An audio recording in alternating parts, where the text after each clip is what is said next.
আপনার ৭৮% ইহুদিদের দখলে, মাত্র 22% মুসলমানদের দখলে। তাইলে আপনি বলেন ৭৮% নিয়ে নিছে এই কৌশল করতে করতে করতে এই ৭৫ বছরে, বাকি 22%ও যদি নেয় তো এরপরে সীমান্ত পেরিয়ে এরপরের দেশে হামলা করবে। এইভাবে তাদের টার্গেট একবারে মদিনা পর্যন্ত পৌঁছা, নাউজুবিল্লাহ।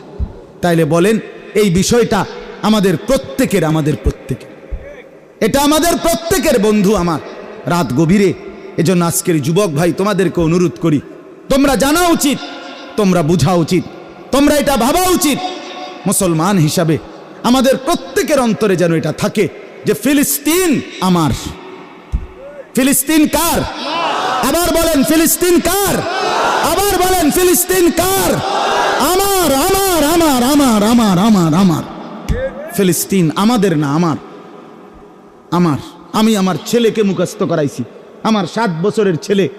আমি 1 ঘন্টা ঘরে আমার বিবি, আমার মেয়ে, আমার বড় ছেলে, আমার 7 বছরের ছোট ছেলেকে বসাইয়া 1 ঘন্টা ফজরের পরে বলছি, বাপ তোমরা শোনো ফিলিস্তিনের গল্প। ফিলিস্তিন বাপ তুমি বলো, ফিলিস্তিন আমার, ফিলিস্তিন আমি বাপেরও, ফিলিস্তিন তুমি ফুতেরও। প্রয়োজনে আমি বলছি আমার ছেলেকে, বাপ প্রয়োজনে আমি জান দেব, নয় তুই জান দিবি, কিন্তু ফিলিস্তিন আমরা হারাইতে চাই না।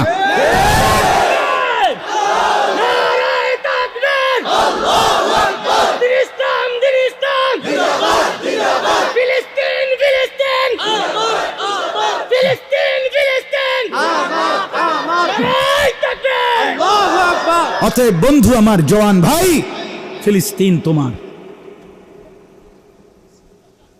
এটা শুধুমাত্র অঞ্চলের সমস্যা না, এটা কিছু মুসলমান মারছে এটা সমস্যা না, এটার মধ্যে আমার ঈমান, এটার মধ্যে আমার রাসূলের মহব্বত, এটার মধ্যে আমার মদিনার অস্তিত্ব জড়িত, এটার মধ্যে আমার রওজা পাকের অস্তিত্ব জড়িত। এই খামখেয়ালি